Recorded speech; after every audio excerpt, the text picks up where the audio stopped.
welcome to another video from theplayersaid.com. My name's Alexander. And I'm Grant. And today we are finally doing our extremely long overdue and long awaited top 10 war games of 2021. And it's only April of 2022, so... That just tells you that we had so many good games to play. Yes. That's what I would tell you. And, yeah, this is getting further Any of our and further detractors, back. Well, I know. And now next year is going to be further and further back. Yes. At some point... That's the way it is. At some point, something bad's going to happen there, and we're going to get Yep. behind, and we'll be doing, like, 2025 war games in 2027. Yeah, Like, it'll be... exactly. It's going to be awesome. ugly. I look forward to that. As always, we played a ton of war games this year. Yeah, we played over 40. Yes. I counted them up. And that's over 40 brand new games that were released Yep. in 2021. Yep. There was, like, at least 3 or 4 times as many as that. Yeah. But those are the ones we actually were able to get to. We can't get our hands on every one of them. No, it's impossible. And ones that we can't get our hands on, we can't play them all either. Is a part. And there are about 5 or 6 that I really desperately still want to play. Maybe we will still play them just because they look like they're good and interesting games. They just might not make the list. At some point, arbitrarily have to cut this off so that we can I know. get this. It's kind of like our World War I event. It's like you got to stop sometime. Yes, and we famously don't know when that is. No. So... We don't know when to stop. I also feel like I have been waterboarded for the past couple of days trying to pare this list down. Oh gosh, yes. Very difficult. Very painful. And there's really no objectivity to it. We talked about this earlier. It's really, what games did we really enjoy and had an interesting experience with? Yeah. Or a good experience where we had some fun.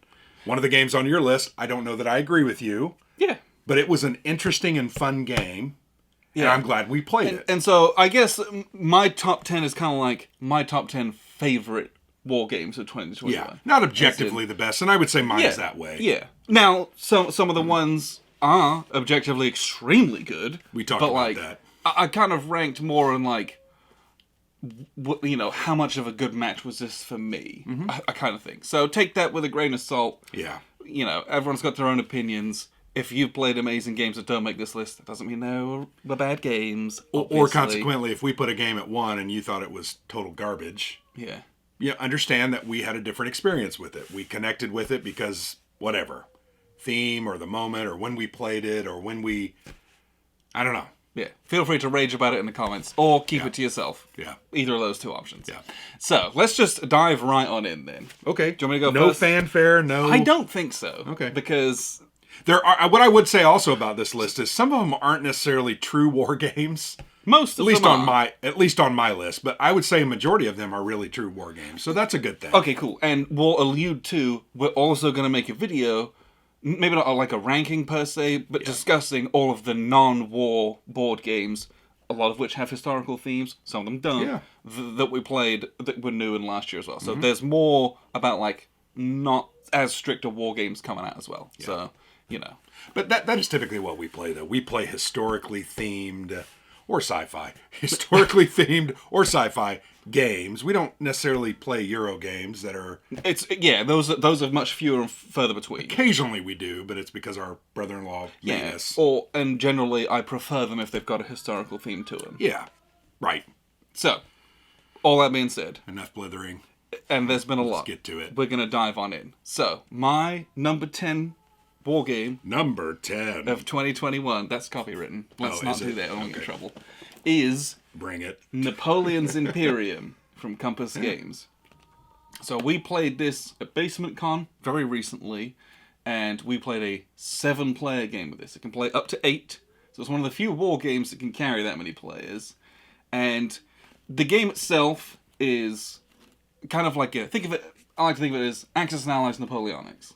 I would agree. It's a little bit richer than Axis and Allies maybe, but it's slightly different, but it's that style of a game. Get a bunch of guys, move them across the board, chuck a bunch of dice until someone's dead, and then keep on trucking with your cav if you can. Yeah. And then you build new units and you send them forward, and it's 8-player, and you don't have a lot of like the nuance and the political complexity of the Napoleonics era. You don't have shifting coalitions or anything like that. But we had 7 people around a table, yelling and screaming, and crying. Some of us were crying. Yeah, and that's just it. It was kind of a divisive game. Some people at the table enjoyed it. Other people kind of hated it. I hope you're not referring to me because I did enjoy it. No, I just absolutely got blitzed. Yes. Before I could even do anything. Yes. It hurt. But then I came back, so that was fun. Yes, I had a blast playing this. I really enjoyed playing this. Well, I wonder with a different group if we would have had the same experience or maybe a better experience. I don't know. Hard to say. To me, that's one of the good things about this. When you get a game that has up to 8 players, yes, it's going to be a very different experience than more of our 2-player games, and it was unique. I really enjoyed it. Yeah. I would agree with you. And you could play this 2-player. I would not. You're managing 4 armies at that point, and that's a lot of work. But I would say in some of those initial setups, for instance, Austria and Prussia, I mean, it's like slugfest from the get-go. It might be nice to have a couple of other countries that you're controlling. Maybe if you played it 4-player, so you 2 and 2 on each side, right? That might be a really nice sweet spot too. Yeah, but a big war game, multiplayer war game. Kind of interesting. I look back fondly on our time with this, and I had a really good time doing this. When you say time with this, you mean an entire day. Oh, yes. I mean, we started very early, and I think we finished right at dinner time. Yeah. And really, we weren't... I think we just decided we were going to call it, because did we get like 8 turns in? Yeah, so there's rules for that as well. Like you just say... You could play this for 2 days straight. Right. All the hours in the day. It has like 18 turns, I think, or 17 turns. Yeah, I think it's like 17 or 18, something like that. Yeah. And, you could keep going for as long as you wanted, but there's literally rules of, like, everyone has to decide when they're done and vote on it and agree, and then you play, like, 2 more turns after that so that you, like, have a kind of an end game. And I think everybody agreed that it was... The tide had turned, and... Yes. We on the side we were on, the Ottomans, the... we were on the Austrians, French Napoleon side. It was turning our way, and I'm not sure it would have changed. And having rules built in for, like, the game's over, and it's okay. You don't have to play to the bloody end. Well, it was also nice. This is not a review, but what I would say about that game is the rules, I think, need some work. Yes. There were some ambiguities, some elements where they could have just made it more clear, which isn't that what ambiguity is, but also delve deeper into some of those rules. There's no allowance for, like, terrain or... any of that. Yeah, and it's just not that style of game. It's not that style of game, and at the scale, So I had a good time playing it, and it was enjoyable. Would you play it again? I would. I think I would too. Like, if we had a big group and we set it out, I would. And again, that's... And that's probably a hallmark of a good experience and a good game. I think we would probably play it a little quicker because we knew the rules and weren't... I swear we spent about an hour arguing one time about... I think it was the naval landing rules or something, and it was just insane. Yeah, there was, once we were into it, we were having a good time. I enjoyed it, and I'm glad we played it. So that was your number 10. That was my number 10. So my number 10 is a solo game, and it is Volume 3 in the Valiant Defense series, Soldiers in Postman's Uniform. So this is Dan Verson Games, designed by David Thompson. We played this cooperatively together. I've played it a couple of times since solo. It's just a great game. If you like that system, this really adds some depth and some 3D. And what I mean by that is you go up. It's not just it's different levels. It's in the different buildings. areas, and it's just very different. You have to think about it differently. There's also some other interesting mechanics like the undefeatable armored vehicle that's rolling up, and it's kind the of grenade bundles that blow up the barricades. Just stuff like that. Very cool and interesting game. I love it. I'm looking forward to the 4th installment in the series, which deals with Lanzerith Ridge at Battle of the Bulge. But this is a very good game. It's a solo game. If you like solo games, you're going to love this. Yeah, very challenging. I think it's probably my favorite of the 3 in the series so far. Yeah, and I know when we played it, you said that I still like Pavlov's House the best, but I think that might be because it was my first. Yes, and that's fully understandable. That is very good. This does kind of take it to another level. It steps up the interesting level. Well, and like all of the ones in this series, they're all interesting, right? Yeah. The little battles and the pieces of history they cover is, pretty something unique. you never heard of before, basically. And this was also a piece of history that was fascinating to engage with and learn about as well. Yep. Yeah, I really enjoyed it. So, yeah, this was my number 10. Yes. So, cool. So my number 9 is from what feels like an age ago. when we first played this. We played that literally it was 1st of January. January 2021. So this is 1944 Battle of the Bulge from Worthington. This is a 2-player Battle of the Bulge game on a single map that's not even a full-size map, basically. Mm-hmm. And you got some custom dice, really big, nice counters. The production is kind of off the charts. And it's Battle of Bulge in 2 hours. Mm-hmm. And this is a game that's its thesis, is to get you into a Hex Encounter war game and get it played, and to have made meaningful choices, and for it to have been fun and interesting. Yeah. And it does that to a T. In spades, really. It's a very, very good design. I'm very excited for their new one, which they're doing 1944 Battle of Normandy. It's D-Day to the Rhine. D-Day to the Rhine. I forget the name. But I'm like, yep, this system was very good, and you could play this with almost anyone. Mm-hmm. This is like a 5 or 6 page rule book of like the actual rules, and you just get into it and you get going, and it's not. Well, and I think you can play it with anyone, but I also think that seasoned wargamers are going to enjoy it because there's some interesting mechanics to it. Yes, it's got some cool custom dice. It's very hard to hit. I mean, I remember rolling and rolling and rolling, and sometimes you just don't get a hit, but that's okay. It was December 1944 in the Ardennes woods, and it was tough. And it's also not that kind of war game, right? Where it's like, oh, where's my odds and stuff. Yep. You check a couple dice. Yep. You got some symbols on it. You roll symbols. You're good to go. Yeah. The other thing I really liked about this, and you can see the review they had the objectives, the different objectives that you could draw. Yeah. So that each game is different, and some of their other games have done that. Yeah, you could play it historically, or you have the Germans are trying to get these 2 towns on the board, which is nice because Bulge games can seem somewhat repetitive. Right, doing the same thing over and over again. It just gives you a little bit extra variety that you also don't have to play with if you don't wish to. Yeah, I don't know. I really liked this game. It does exactly what it says in the tin. And I know this will hit a sweet spot for a lot of wargamers. And Worthington really does great production. Oh my gosh, this has a really cool plastic tray, and the dice are nice. It's a good game. Yes. Very good game. I didn't include that on my list, not because I didn't like it. There's just so many other games. Oh, gosh, and that's always the challenge. All right, so my number 9 is right there. This one. Yep. Ted Racer. Yes. The Dark Summer, Normandy 1944 from GMT Games. So we've played a couple of these. Dark Sands, you played Dark Valley. Dark Summer, to me, was a must play, and frankly, this did not let me down. Ooh. Even though I was the Germans and really struggled to understand some of the pinch points and the mechanics to be used in my favor, but I learned a lot, and it was very interesting. Had some very cool things that dealt with like the Cotentin Peninsula differently than any other game that I've ever. There was like a box. There wasn't necessarily a bunch of counters over there. It was just a box. Yeah. And you could fight in there and you could do different things. I thought that was very interesting.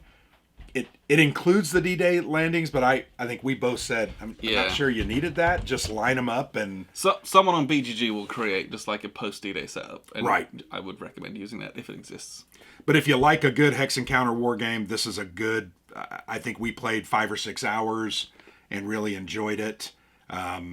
Yeah, we even did an AAR on this bad boy. Yeah, we did. An AAR full of laughable strategic choices. Oh, yeah. But that's okay. But that's all Ted Racer games. Yeah. You play it the first time to learn how to play it. Right. And I think there's a couple scenarios in here, if I remember correctly. I don't think so. It's just the full game. Sure it's just the one, yeah. And it took us about 6 hours, and we enjoyed it. Had a good time. Yes. So that was my number 9. Had been looking forward to this, anticipating it quite a bit. Glad that it... lived up to my expectations. Yes. So my number 8 is this big green box over here. Conquest and Consequence. Awesome game. 3-player game from GMT. Massive kind of grand strategic Pacific war game. Block war game. And I'm going to come back to the 3-player part of it, which was just... It was very dynamic. Mm-hmm. It's more than just me against you. It's... us 2 against them for a little bit until they start getting ahead and the alliances and allegiances switch and things like that.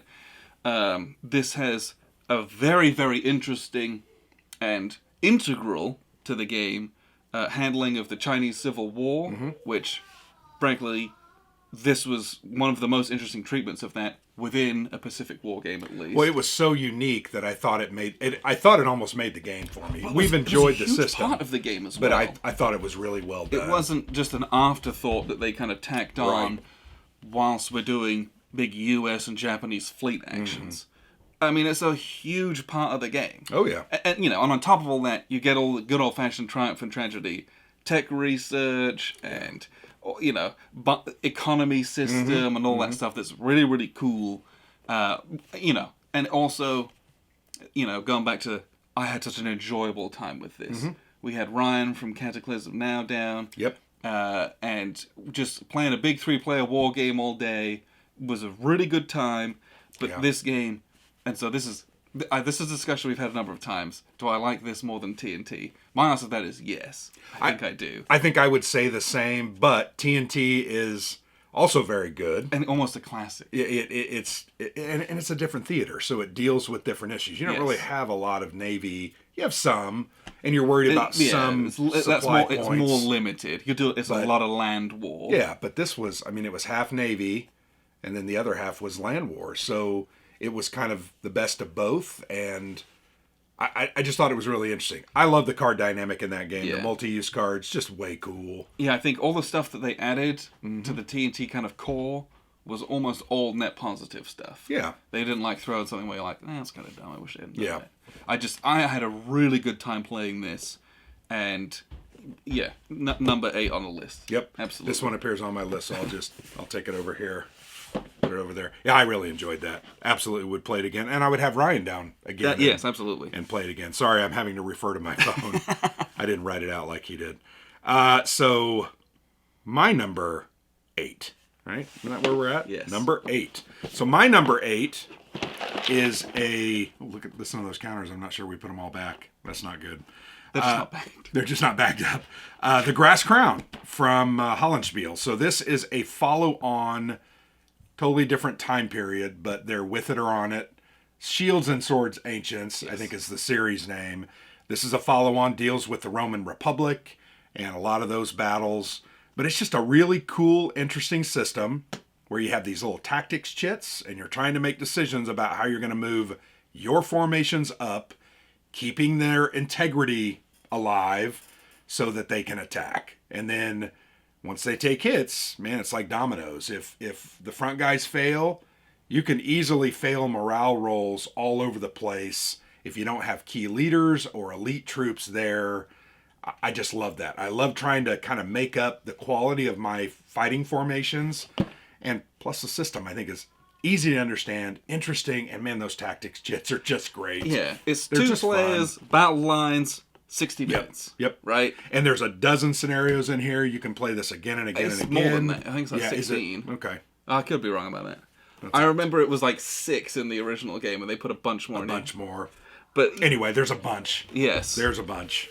I don't know. Yeah, I really enjoy this game as well. It's less punitive than the original. The original one, it was much easier to just kill one guy and your whole line starts melting. Yeah, they've changed some things up in this. Yeah, to reflect the training of the Romans Roman were troops. very trained. Yeah, and so but it's still that same thing where you can't advance and attack in the same turn. Nope. So you're just I'm gonna advance. Yep. And I'm gonna get skirmished. Yep. You gotta advance again through that skirmish, or you gotta double advance. Yeah. But that hurts your kind of victory condition level because it reduces your army quality. There's so many cool decision points.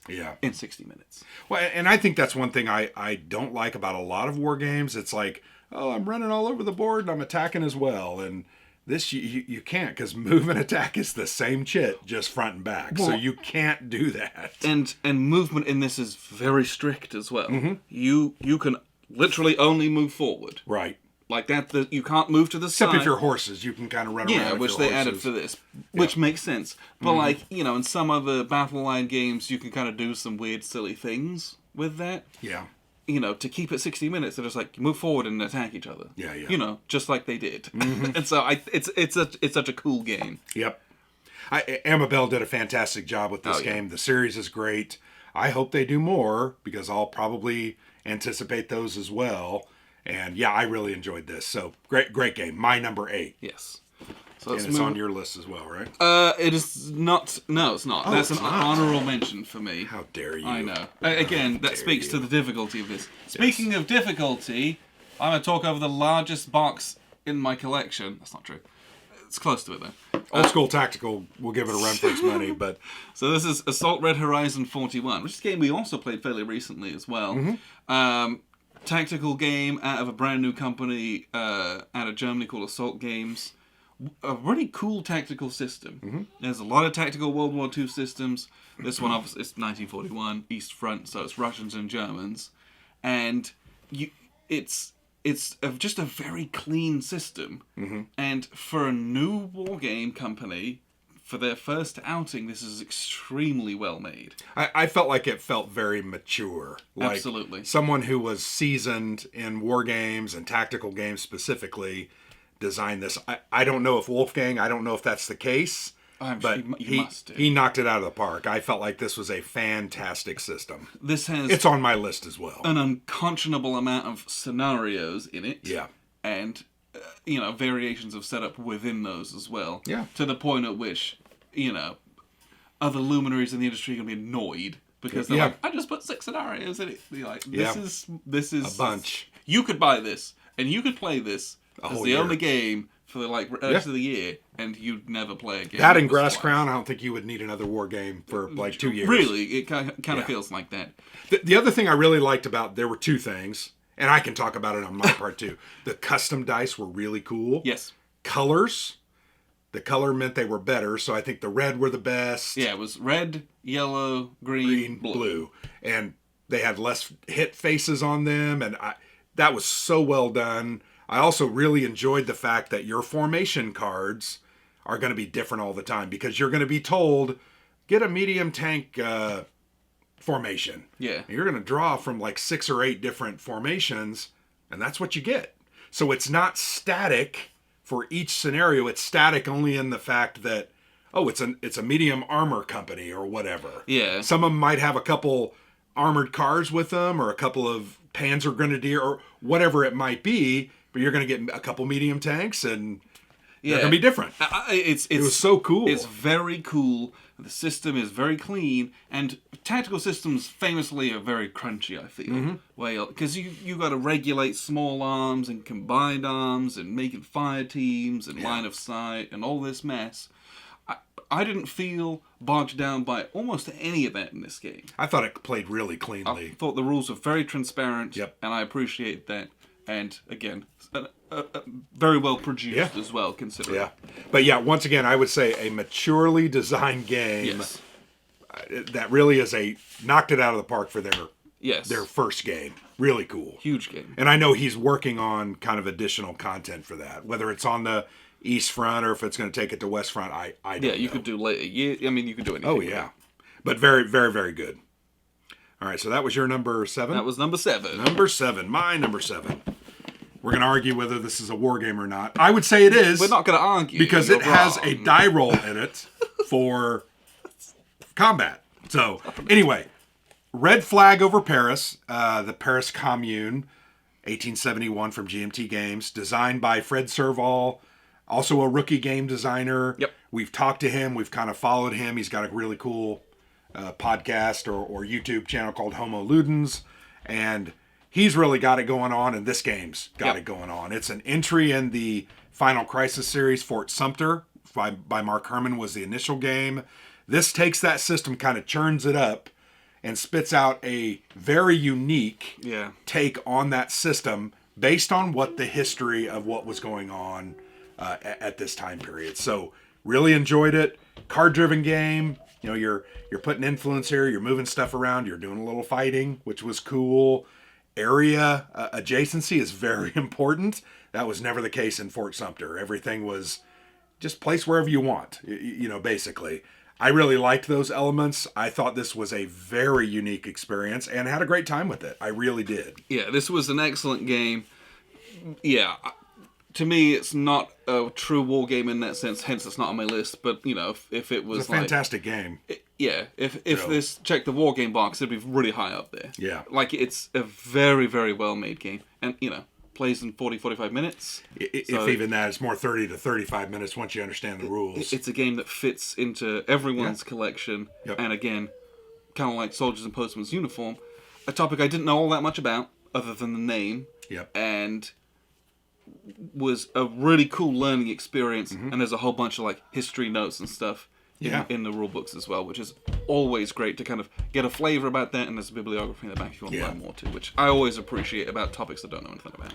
I also thought he just, like I said, he kind of mixed up the Final Crisis series, and something came out that resembled it, but it was very different. Yeah. You're like, if you just look at the components, you're like, yeah, these look similar. But it's different. But there's a lot of different things in it, and that changes how you consider your moves. And I think very unique. And I think more than Fort Sumter, quite asymmetrical. I would agree. Yeah. Very, very different in how they, but not just kind of the cards. That was a very cool aspect to it as well. But yeah, it's number 7 on my list, and frankly, I'd love to have it a lot higher. There were just other games that I enjoyed more, but definitely would play this at any time with anyone, anywhere. Yes. So my number 6, we're coming back to the Dark Summer. We already talked about it a little bit from GMT and Ted Racer. I love the system. Again, we played Dark Sands together. I've soloed Dark Valley. This is a perfect Hex and Counter war game to play solo. It's done through a chip pull. This one, it's less seeded. The weather chits are what's extremely interesting about this. You pull your weather chits, and the weathers have an extreme impact in the game on what you can do. I would assume Dark Valley was kind of the same way. No, it's not. Okay. It's so the way that the Dark Valley works is that the weather and the seasons are reflected in the chits that go into the cup for like your formations. Okay. So during like the Rasputitsa and the mud season, there's far fewer chits, Tanks. like movement chits, and the armored don't get to move twice. In the summer, when the ground is hard, a lot of the Panzer divisions or the Panzer armies have 2 chits, so because they can move really fast and things. Nice. It's very cool how you're able to make something very different, but the same core, the same rules. So having played a couple of those, this was extremely easy to get into. Yeah. I basically only read the weather rules and the D-Day rules, and we were going. Yeah. But yeah, like you said, chromed out a couple bits and pieces to keep it to a Hex and Counter war game without getting complicated with all this other extra bits and pieces in there. Really, really like this game, and comes in a little 1.5 inch box, it's 1 inch box, tiny box. And I think I have it all in a counter tray with a paper map. Yeah. It's one of the few games that actually fits in a 1 inch box. Yeah. So I appreciate that very much. It's a one mapper. Well, and Salerno 43 is kind of like that too. It's a 1 inch box. So Yes. I appreciate those because you can get more of those on your shelf. Well, and I appreciate it when you can actually fit the components back into the box once you've punched them and stored them properly. So this was an excellent Hex and Counter war game. You know, and you can play it in like one session in one day. It's a long session, but you can play it in one day. It doesn't take you 5 days to play it. Right. The Dark Valley takes 5 days to play. So I think I've heard a rumor that the next game in that series is the Dark Seas. Oh, really? I think it's going to be Pacific Theater, World War II. So I'm very happy. Don't take that to the bank, but I think I've heard that. And it also makes me want to chase down a copy of Deadly Woods, which is the same system with another company, Revolution Games, so the trademarked Dark couldn't be used, which is a shame. I would have liked to have seen it be the Dark Woods. It's just it's the same series. Yeah. But yeah, excellent. I agree 100%. I would play that right now if you wanted to slap it down on the table. It really is that kind of game. All right, my number 6. We're kind of going back and forth. I think we start doing this a little bit more. Conquest and Consequence. We've already talked this up. Just such a good game. Yes. Really enjoy it. I really like that a 3-player dynamic is so very interesting because you don't really team up. You all have different objectives. Yes. You don't want to help each other really. You're really fighting each other. But the other great thing, the hallmark of this system is it starts in 1930. Is it 6? I'm trying to remember. I can't remember. 1936. Yes. So it starts in the pre-war years. So it gives you a couple of turns to build up some units and to maneuver a little bit. It's like pre-World War II on the European continent, but like the Japanese invasion it starts of the from Chinese the get-go. mainland is like already half underway. But the great thing about that is that doesn't spark World War. Yeah. Right? That doesn't, you don't have to declare war on anybody. Nope. You're just attacking the Chinese. So, because the Japanese, they want those resources. They want those resource hexes, and they want that property and the population so that they can build their war machine. I just think that's so cool about this game. The first 3 years, while they have combat, you're trying to maneuver around and not piss off the Russians, not piss off the United States. You're doing combat through your kind of vassals, so to speak. For lack of a better word. You're trying to influence the Chinese Civil War. So you're rolling dice and doing war stuff, like blocks and dice and units. You're doing all that. But you're this larger power outside of that, trying to influence that, trying to, if I'm playing the Russians and I've got the communist Chinese on my side, I've not only got to fight off the Japanese foreign invaders, but I'm trying to fight off the Chinese nationalists, so that they don't suck up the vacuum of power when we kill each other. Oh, it's so good. Yeah. Such an interesting game. So there's somewhat of that same dynamic in TNT, which is the European theater, because you've got Spain and the Italians kind of duking it out down there, and nobody cares about that. It's like, that's never going to spark. It's much World less War II, intense than it is in this one. This is very intense, and I really enjoyed that. Yeah. Once again, love the multi-use cards, love the system. I just think it's very, very cool. So I enjoy this. I would play this in a heartbeat again.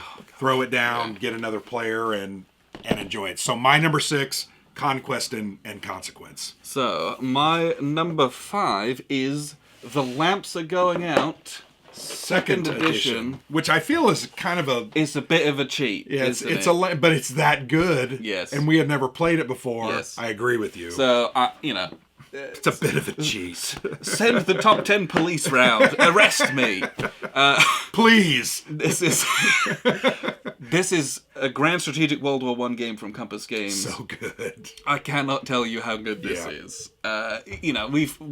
We played an ungodly amount of World War I games. We did. Guns of August event that lasted 3 months. And this was our first one out of the gate. Is it the very first one? It was the very first one out of the gate. Then we did Paths of Glory. Yeah, which was also excellent. And I loved both of them. They were different, though. Yeah. And that's what was so cool. And people ask, those cover World War I kind of at this level, but entirely differently. Yeah. Like, incomparable. Like, I would have both of these in my collection and keep both of them. No doubt. And no one's going to mistake that you've got two of the same thing. Well, they're really very different treatments of the same struggle. Yes. And I like that. It's very cool. Paths of Glory is probably somewhat crunchier. This one is a bit more kind of sandboxy. And a little lighter, I think. I would say much lighter. You're not, I've got a stack of guys. Yeah. There's no combat values. Nope. It's that many guys against your defenses, and you hurl a bunch of dice. Yeah. But it's not like cheesy or corny. Oh, it's great. It doesn't feel like a kind of tacky bucket of dice game. No, it doesn't. Even though you do chuck a bunch of dice. Yep. Boy, is the tension palpable in the game. Because I got a stack with some trenches. You got a stack with some trenches. I launch my stack at your stack with the trenches. You have smaller stacks with trenches after. and I destroy your trenches and nothing else. Yeah. And all my guys are dead. Yeah. And then you do the same thing. And it's the same thing happens to you. And it's like, I just ruined all of our economies and our armies. Well, you're waiting for that breakthrough. You're waiting for that lucky die roll. You're waiting for the right technologies to really help you. That was the other thing about this game. Those tech cards were so cool. Without being complicated. Yeah, they weren't complex. You had to have certain ones to... And there were levels. Weren't there like 1, 2, 3 levels of each? Yeah, 1, 2, or 3. So, I don't know, just really well done, very enjoyable. I thought the board was actually a work of art. And it's fully mounted in this version as well. This second edition really is, to me, the quintessential edition that you've got to get. Yep. It's like a deluxe edition. Yeah. I'm glad we played this. Pre-rounded counters, cloth bags. I mean, it was just great.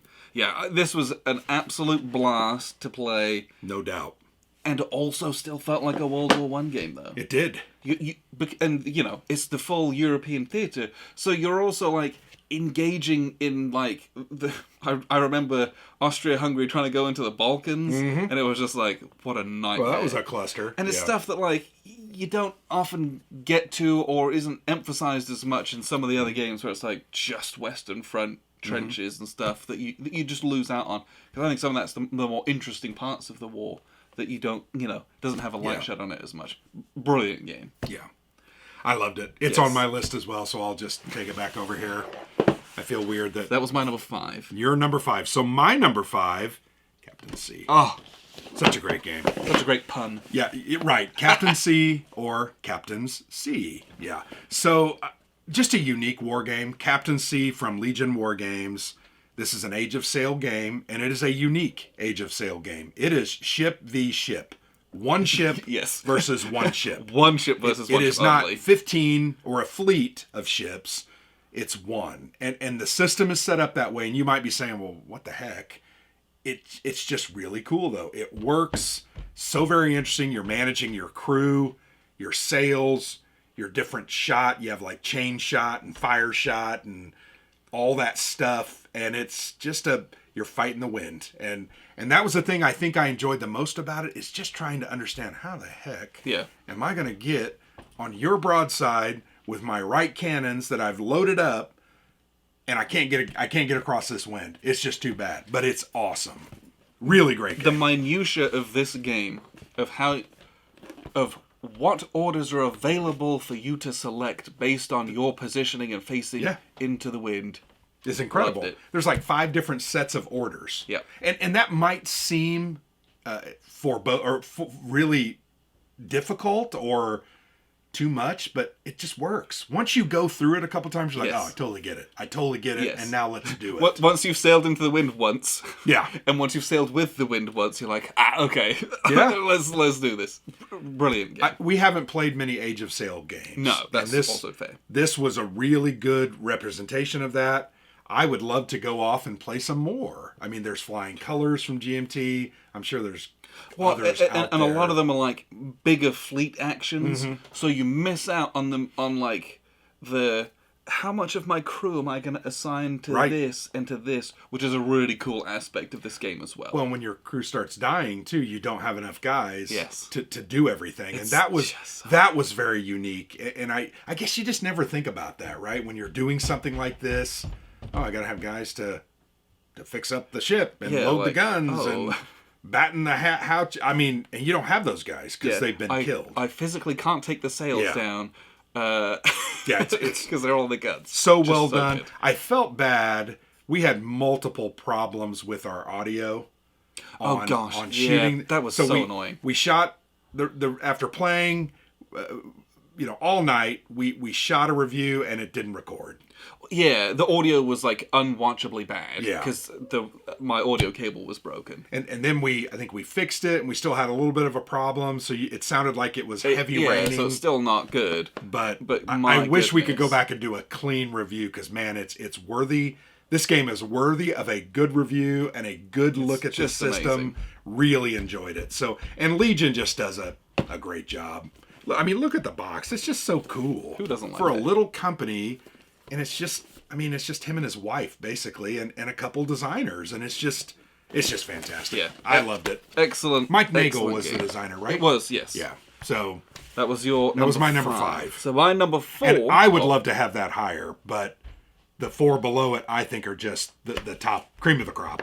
So my number 4 is 1979 Revolution in Iran. Excellent game. Just mouth-wateringly good. Yep. This is kind of like right up my alley, with this being... I'm not going to say small. The board is small. So it's like... the box is small. Yeah, it's like a small format CDG. Yeah, it's got depth. But the game takes kind of like 2-3 hours. Oh, yeah. It is a big game in a tiny box. And it's a big game that has a lot of unique strategies and a lot of interesting elements because... And you got to understand that to play. I think when we played, we kind of miscalculated the benefit of certain things, and then we're like, "Oh boy, that's really good." Or you're like, "Oh, I really go for that thing," which is an insta-win condition. But like, if you're playing an experienced player, they just never allow that to happen. Right. But that creates a level of tension. You have to not ignore that. Yeah. But instead you do a tiny bit here, but you're dedicating resources to other things. So many cool bits of chrome to this, with the different sides, very asymmetrical as well. Yeah, you've got one side that's the kind of the royalists backed by the United States, and then you've got the insurgents, and there's like 15 different kinds of insurgents. They're all working together, which was very unique. Yes. I really enjoyed that aspect. I think if we could play this 3 or 4 more times, but I saw the greatness in it immediately because it was very, very cool. Yeah, this is designed by Dan Bullock, who we played another game of his, Nomadland, Without a few years ago. Really cool, unique war game as well. Yep. We played a prototype, my goodness, 3 or 4 years ago. Yep. And since then, it was picked up by Compass and put out just last year, I think. And, man, this is an excellent game. It is. I it couldn't really is. recommend it more. It's from the Dietz Foundation, which is a non-profit that works in education, doing scholarships and Well, I think they use board games like also to teach history. Yes. I don't know how they do that, but that's kind of the mission or goal of that foundation. And so, fascinating topic that I was fairly ignorant about as well. Yep. Really interesting asymmetrical card play and the way that your pieces work, and stuff that, I don't know, you hear some of the things alluded to. When people talk about the CIA in like 1979 in Iran. Yeah. You've heard about that. Here, that's like a mechanic in the game.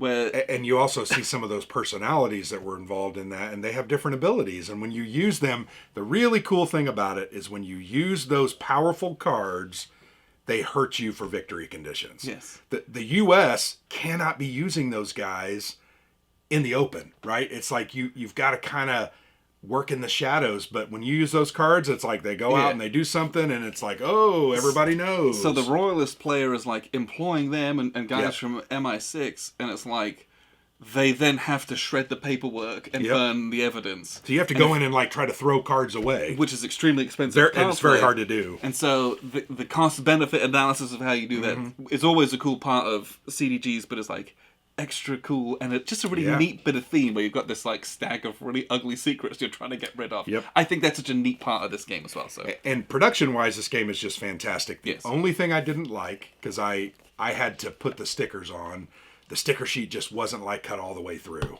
But hopefully they fixed that. I believe they did. I think since then they reprinted and rectified it. Okay, good. So I was able to do it, but it literally took, for about 50 or 60 stickers, it took me 3 hours. Yeah. And that's pretty uncommon. But yeah. it's a great game. Yes. Really, really fun. That's on my very unique game. Honorable mention. So that was my number 4. So my number 4, we already talked about it. The lamps are going out. Just a classic World War I game. Yes. Not to mention, second edition, updated board and counters and look and art. It's just fantastic. So I think this is still in print. If somebody hasn't played this or doesn't have this in your collection, you need to go out and get it because it's just that damn good. Yes. It's just an excellent game. And can we stop the video and just start playing this again? I mean, really, I think I've said that like 3 times tonight, but so good. Yeah, it's like only good games today. Yeah. That's why it was so hard. And when I have that one as my number 4 and it's a second edition copy, I really feel bad. Because there were other games that were worthy of that spot, but that was worthy of that spot too. Yes. It's just that good. So anyway, the lamps are going out. All right. So we're into the top 3. Top 3. Mr. Number 3 is Bayonets and Tomahawks from GMT Games. I think you're an idiot. We played this, and then we played a couple other French Indian war games as part of kind of a little theme month that we did. This is an excellent game. We spent at least a few weeks playing this. I think we did 3 different weekends where we did different scenarios. A number of different sessions on it because there's so much in here. Oh, yeah. You can kind of play the 1-year introductory scenario, and it's cool. You learn the rules, and the rules are very interesting, and what you do is cool. Yeah.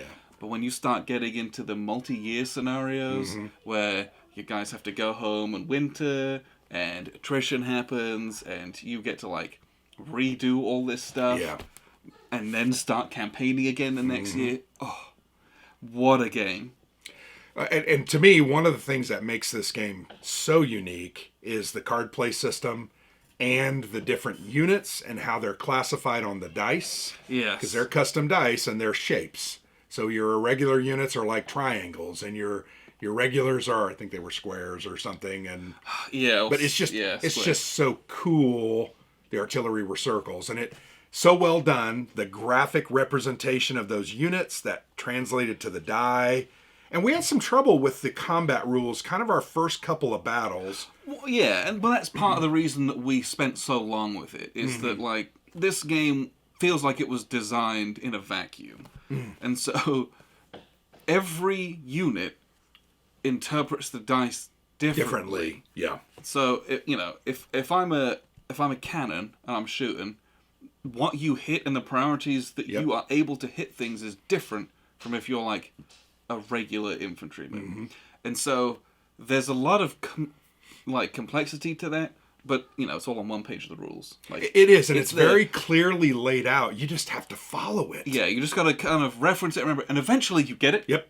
But by about the 10th battle, yeah, and that sounds bad, but that's not bad. There's a lot going on. About the 10th battle, I remember thinking, "Oh, this is what we do. We do this, and we move to this, and this happens."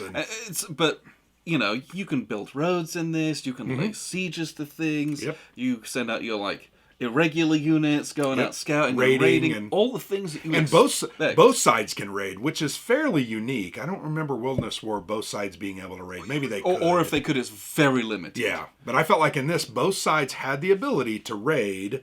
The French were just better at it. Yes. And the three things I always look for in these French and Indian war games is the balance of power. French just aren't as powerful. The British have a whole much more power, more units coming in. How important is Louisburg?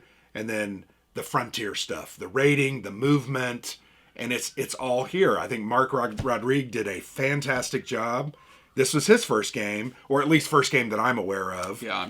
And I thought he did a hell of a job with this one, and he's been working on this forever, I think. So I was so glad to get it this year, so glad to play it. And it's a little higher on my list. Well, and if you want... Because I'm right. Yeah, there's full-blown reviews about this. If you want to learn about more French-Indian war games, we've got a whole video talking about all the different ones that we've played so far. But this one was an excellent 2021 war game. So very good. All right, that was number 3, was 3. Right? Number 3. So my number 3 is Assault Red Horizon, so let's hold the box up. The giant box. We've already talked about this. I don't know that I could say anything more about it other than it's just awesome. It is really awesome, and... This game, more than almost every other tactical war game, generally speaking, solves the issue of what do you call those? Condition markers. Wounds or... So, because you can only ever have one condition. Yeah. And if you move, you get the move or fire condition. If something else happens to you, that gets converted into a different one. And the background color of those dictates in the upkeep phase what happens to it. All the white ones get discarded, all the yellow ones get flipped to white. Yep. All the green ones, I think, all the green ones get flipped to yellow. Things like that. So one unit will only ever have one counter on it. Yep. And so you don't have these massive stacks of stupid amounts of counters. Yeah. And I don't think there's any stacking in this game. So I don't think you can have multiple. Was there stacking? I'm pretty sure there wasn't. You can't have I don't think there multiple was. units. So you don't have never ending up with 7 counters, 2 of which are units. Well, and furthermore, one of the problems with tactical games is you have 3 or 4 units in a stack and 3 or 4 conditions, and you can't see what their numbers are. No, and you're looking through and you're like, which one's on which? They've got these little unit cards, and you go to the unit cards and you're like, oh, that's what my attack die is. Yeah, all your stats are yellow, on the cards, a red, and a green, which are off map. Yep. So well done. Yeah, a really good game. And it was fun. I enjoyed it. That's I thought there were unique things to the system. Love the shape of the counters. The counters are hexagonal. So yes, but and they're smaller than the hexes. Than the big hexes. So you're not just ooh. Very cool. I look forward to more content from this, and really, I hope to be playing this for years to come. I don't know. I'm always just for a tactical game. We set it up. We were moving and fighting very quickly. Yeah, within 20 minutes. Which is a huge credit. And you just don't have... The rules aren't obfuscated. Nope. You just... I'm going to shoot you. Here's the dice. Yeah. Now you roll to counter those. Done. Yep. Next one. I don't know. And I was a little worried because it is a German-made game. I was a little worried. Sometimes we play those games and the rules just aren't translated that well. Yes. I thought the rules were translated very well. I agree. Either Wolfgang and his team speaks English very well, or they hired someone who really got it, because I thought it was just very understandable. Yes. This game also has a campaign mode that we haven't even touched.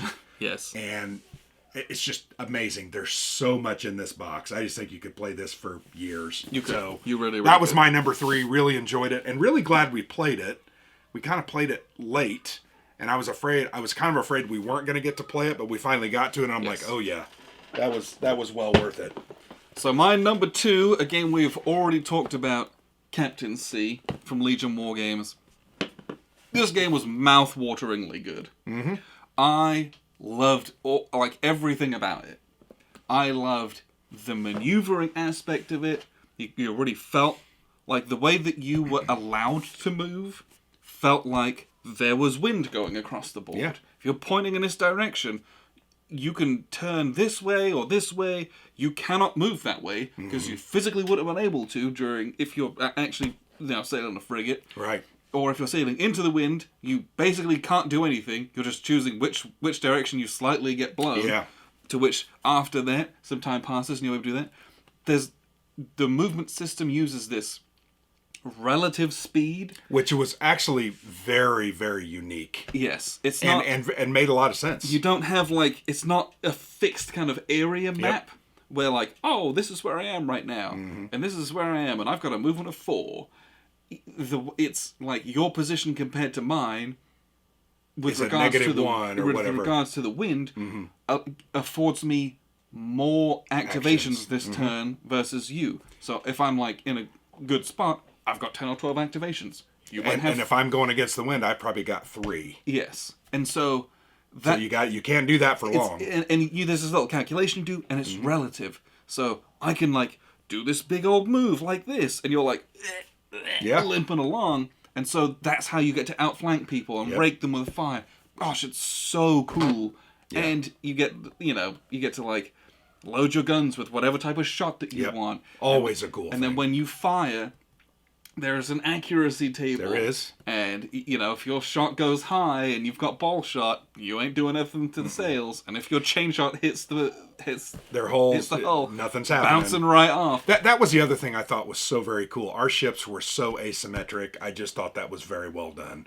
And you can tell they were trying to balance them out, and I thought they did a heck of a job, because our session really came down to the wire, and there was no clear I think leader the whole time, because it was that well designed. Yeah, and this is basically a strictly 2-player game. You can't play it with more, because then the kind of relative speed thing just kind of breaks. And there's not any scenarios printed for that anyway. But in playing this solo, you miss out on the hidden order selection, which is how you cat and mouse each other, which is half the fun of the game as well. So Captain C, I'm just a brilliant really game. Want to play more of that, because I think we just scratched the surface. But unfortunately, we had so many good games this year. But yeah, excellent game. And you could release an expansion with just 10 more ships and 10 more scenarios. You could do that. Absolutely. Brilliant game. Great game.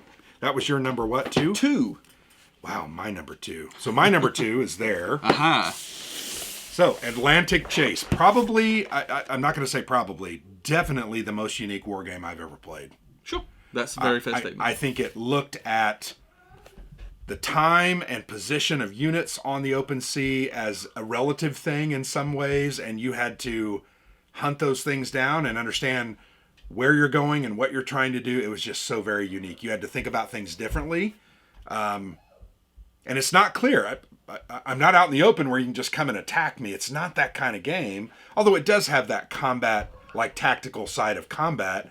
But it's the hunt. It's the chase. It's about trying to, how am I going to get around the home island there with the Scharnhorst? Because I'm going to go way out in the middle of the Central Atlantic, North Atlantic there, and meet up with some stupid, transport that moves like a, one pip a move. Yeah, and it's just how am I going to get out there and not get attacked and raked by all these ships and all these planes? But it's just so cool. It looks like Ticket to Ride with little sticks that do your trajectories. Excellently done. Very understandable. I'm still not sure I'm good at it. And we played this one for 2 or 3 weekends. Yeah, we played a lot of We this. went through, and the very cool thing about this, and Jerry's just that kind of designer, he has an entire booklet that just goes through every element. Movement, combat, this, blah, blah, blah. And you just move through every element and you play these different little scenarios. And it just adds more and more the rules as it goes. And then all of a sudden, you're playing this game that if you'd have tried to play the rules would not have been fun. Yeah. And you're playing the game. We still didn't know what we were really supposed to be doing, but it was very interesting, unique, and fun. Yes. And I just loved it. I thought it was excellent. And it was kind of cool, too, because I remember all the slugfest we were going back and forth, and it's like, oh, I'm just going to finish my move, or whatever that was called. I'm trying to remember what that was called. And you have to roll a die, and you have to hit a certain number, and it's like exultancy when that happens, because you're in port. Yeah. You can't do anything about it. Complete. Yeah, complete your move or something, and it's just so very well done. Such a great game. Really enjoyed it. So my number 1 is Atlantic Chase. Yep. This is my favorite game of the year, for all the reasons that you've talked about. And it's not my favorite game of the year. It is excellent. Yeah, totally different from anything else on any of my shelves. Agreed. And on yours as well. Yep. Like I've never played anything quite like this, and I had a really good time doing it. Mm-hmm. This is like Western Approaches Command, the game. Yeah. Like, there were people in Bristol who were doing this on a massive board, trying to figure out how wolf packs operated. Yep. And how to get, convoys through these kind of blockades that were going on. Yeah. When you've got this trajectory, you're like, okay, we have some background music. Oh yeah, on. Sorry. You can basically guess where these guys, because there's only so many routes that they can take. Yep. And so I've got to send out 1, maybe 2 fleets to go and try and intercept them. So you kind of go there and you roll for this interception, and it's like we narrow it down a little bit. Mm-hmm. You remove a couple of sticks on the trajectory, and so then I've got to move and try and do that again. Mm-hmm. And I might narrow it down again, or I might totally botch it. Mm-hmm. And then it flips to your turn, and you put the trajectory out, and then I'm starts blind over again. I know the kind of the route, but I don't know where on the route they are. Well, so cool.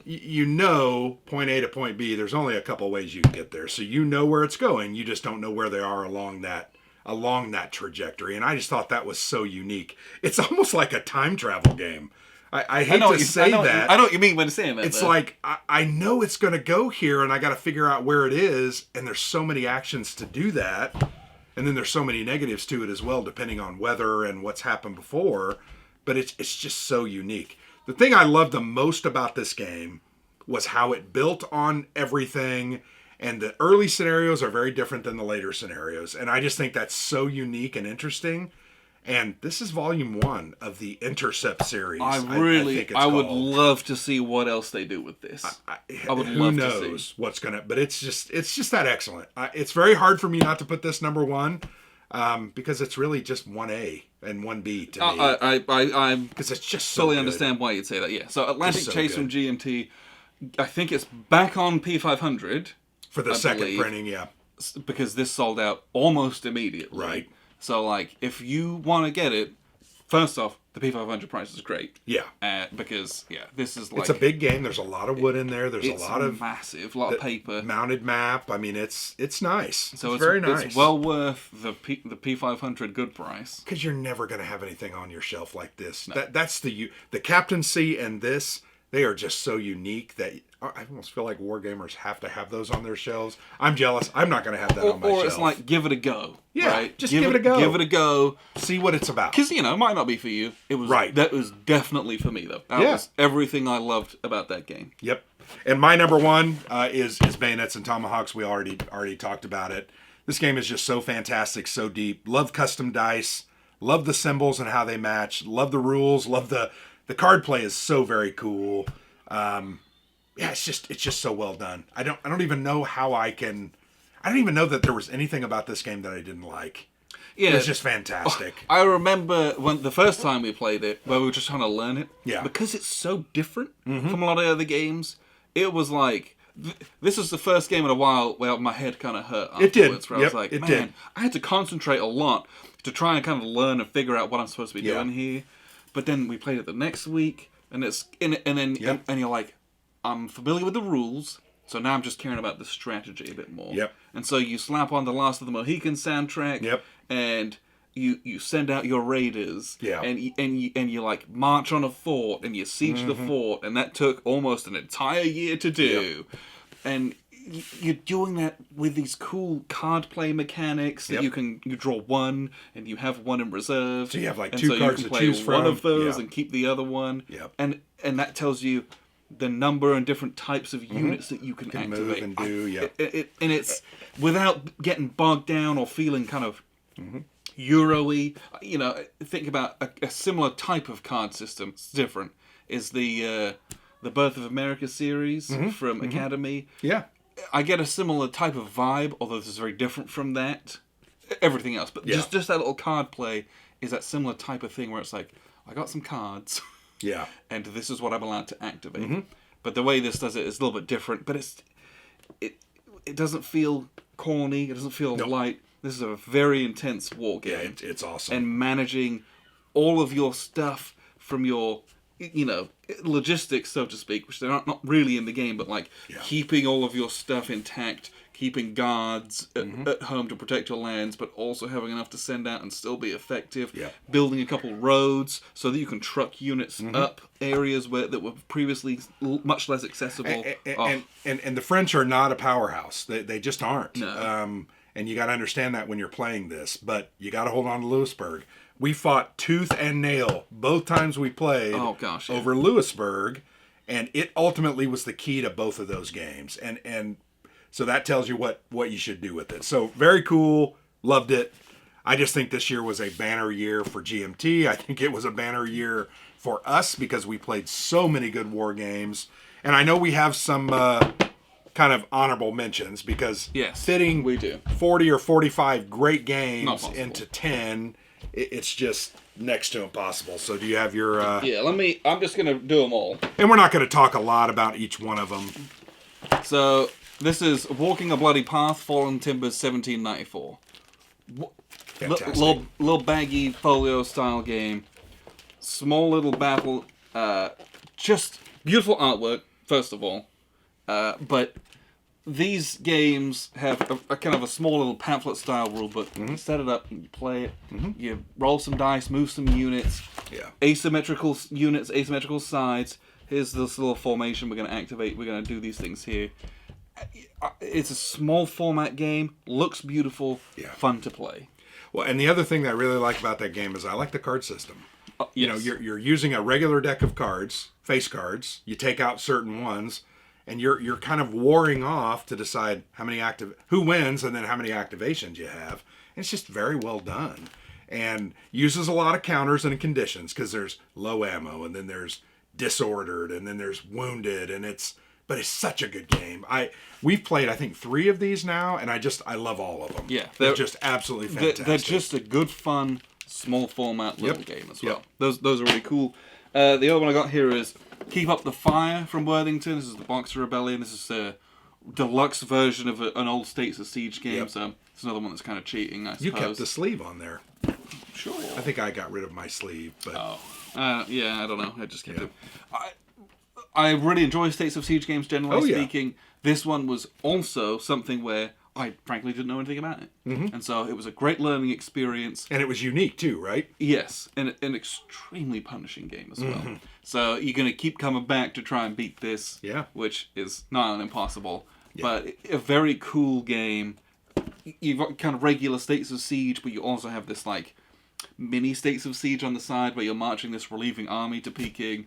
Very, very cool game. Yeah, so you can win the game on this board. Which I famously did. If the relief column's not there, then you lose. So you got to move them both at the same kind of pace. Not the same pace, but you got to move them both. This has to get here, otherwise you cannot win the game. Yeah. There's no draw, you just lose. You just outright lose. The garrison surrenders. Yeah. So I really, really enjoyed that one. Solitaire only, obviously. Yeah. And the last one from our Guns of August It was a great game. Was Assault Artillery, which is Volume 3 of the Red Poppies campaign from Compass Games. We've not played any other ones in this series. No, we have not. 1 or 2, no. I think I would like to at some point. And this is, I don't know. we played a lot of World War One games. And a lot of World War One games, at least the popular ones people know about, are like a grand strategic level. Mm-hmm. This one is like a battle. Yeah. And so, here's my line of trenches with all my guys in it. And blockhouses. Here's your line of trenches with all your guys and your tanks behind it. And you go over the top. Mm-hmm. And you have a creeping barrage that just destroys everything as you walk up and fight through it. Yep. And so, it's just a World War One game that was on a different level from many of the other ones that we played. And this can be kind of as big or as small as you want. It's a big 2-mapper. You can play the whole thing, or you can play some of the smaller scenarios and kind of do it bite-size as well. Yeah. I had a really good time with this one. I really considered putting this. I think this was going to be my number 10. I just really enjoyed it. I thought it was fun. Yes. And I know we don't say that often about war games. Oh, it was fun. It was fun. That's not... It was horrific, but it's so interesting. Yeah, the exercise of doing the mechanics and what goes on was felt very unique. Yes, it was a good time. I have 5 honorable mentions, so I'm just going to go through them. We've already talked about 1979 Revolution in Iran. Fantastic game. Really would love to play that a lot more. Another World War I game that we played during our Guns of August event, Decisive Victory 1918 Volume 1, Soissons, or Soissons. This one was very hard for me to not put on my list as well. Well, it was just so good. Yes. The combat mechanisms were cool. The way the Germans are just hoping to fall back and survive and then reassemble, and just a very well done tactical level game. I mean, it's not, you're not dealing a lot with supply. You're just kind of attack, and but you can't attack too much, because every time you attack, you weaken yourself. Yeah. Not from losses, but from, I think it was it called cohesion? Well, some of it's losses, some of it's cohesion, some of it's... Just very cool. Yeah, the French can expend themselves. Yes. And so it's always, it's the decision of, do I take an extra loss to do an extra loss to you? Yeah, because then I'll be closer to death, but so will you. And more often than not, or do I preserve that, but you preserve your strength? More often than not, I remember thinking, those Germans, they don't care about winning. They're just falling back and trying to survive. Yeah, they're just trying to protect this very small amount of victory points. I stopped doing that. I'm going to take an extra loss to do an extra damage, because it just didn't matter. But still, fantastic choices. Really cool game. Really enjoyed that. And I remember when you broke that, I was like, oh, is this going to be good? And man, after we were done, I was like, dang, that was good. Yeah. That was really good. And that's Volume 1. It was Volume 1, yeah. So this is I'm going to call it a war game. I think it is. It's got combat in it. It's area control. Got some really cool card play. This is 300 Earth and Water. It's a redo of an older game by a Japanese designer. Nets Publishing published this. We just had a great time with this. Yep. This is a game you're going to play in about 30 minutes. Oh, it's much shorter than that. Yeah, and you're gonna fail miserably, or you're gonna win, and then you're gonna line it back up and you're gonna do it again. It's just that good. And the cool thing about it is you got to manage your hand of cards. You got to say, oh, I want to buy 6 cards because I've got to do attacks and I've got to have things to help myself, but I also got to decide how many units am I getting. And very much like Conquest and Consequence, you're not allowed to look at your cards until you've bought everything that you want to buy. So you can't buy 2 cards and be like, those are crap. Oh, those are crap, I'm going to buy more. You make that decision. Oh, I bought 6 cards and now I can't buy any units. And some of the cards are so key that you've got to buy 2 or 3 or 4 cards every time.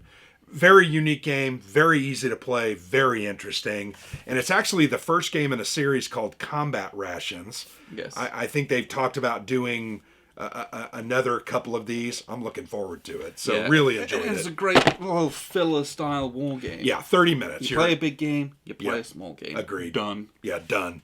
Another game, a small box, not necessarily a small game, that I really enjoyed, once again, from our World War I Guns of August event, Mons 1914 from CSL, Conflict Simulations Limited. Ray Weiss. This is a very cool simulation of the rearguard action by the British at Mons as they were falling back, and the Germans are just trying to chase them down. Yep, just trying to get them and eliminate them. Very cool mechanics, interesting combat. The Germans have some, not artillery, horses that they kind of can run up and cut off certain areas. It's a very cool strategic maneuver game, I think, that ends up in combat, because once the the British kind of fall back. It's like you got to punish them to get the victory points. And it's the way that the sequence of plays is this is a fire and maneuver game. Yes, and yes. So you have to maneuver to set yourself up to fire next turn. Yep. And so you can't move and fire at the same time. No. Very hard, very challenging. And so making that work properly is difficult. Yeah. Yeah. I just thought this was excellent. Small game. Really enjoyed that. And finally, Tarawa 1943. This is a solo game. This game will punish you over and over and over again. I've won it one time, and I am convinced that I somehow did stuff wrong. Yeah, I cheated and won. Because I have played it 4 or 5 times since, and it just punishes me. There are times where I don't even get out of the ocean. Yep. My Marines are slaughtered on the beach. And this was referred to as nicknamed the 1 square mile of hell. So that game really makes it 1 square mile of hell. Very cool card mechanics. It's you got to reduce your I think they call it cohesion. Yes, I think so. You got to reduce your cohesion to attack and move, and then you're going to take cohesion losses and unit losses, and you got to get the Japanese off the board. But guess what?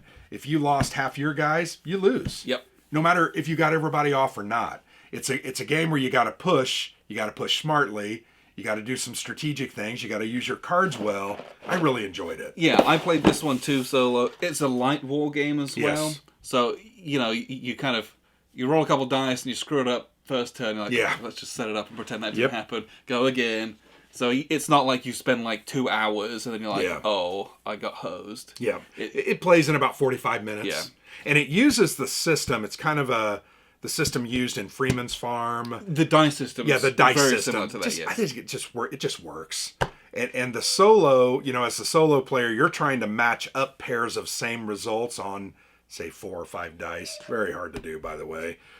But the AI opponent, they're rolling 3 dice, and all of their results mean something. So it's very hard. You are not going to win this one a lot. This feels kind of like a marriage between States of Siege and like Chancellorsville. Yeah. Those two systems in a cool way without feeling quite like either of them. Yeah. Which I thought was very neat. That was a good one. I felt bad that I have 5. Who cares? But they were just so it's good. It's our channel. We can do what we want. I know. It's our channel. But we just had so many good games this year. And there were others that we played that I think are fantastic. But we just can't. Yes, we're arbitrarily saying 10 because... Well, you got to cut it off somewhere. People will be annoyed if we do a top 11 games. Well, and the video would be way too long, too. It already is. 15 or 20. So that was our top 10 war games of 2021. Again, great year of wargaming. Had a blast doing it. And so I think we'll just see you in the next video. Appreciate you tuning in. I've been Alexander from theplayersaid.com. And I'm Grant.